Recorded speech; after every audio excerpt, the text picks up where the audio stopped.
10 ரூபா பாட்டிலுங்க. காலையில் இருந்துச்சுன்னு 1 கோடி பேர் நேராக குடிக்க போகிறான். அந்த குடிக்க போகிறவன் ஒரு பாட்டிலுக்கு 10 ரூபா செந்தில் பாலாஜி வாங்குறாரு. ஒரு நாளைக்கு 10 கோடி ரூபா பினாமியே வருது.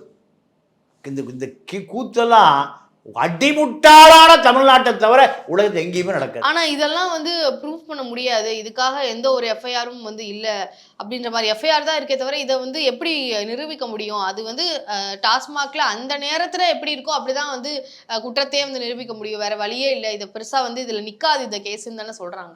திமுக ரொம்ப புத்திசாலியா சொல்றாங்க.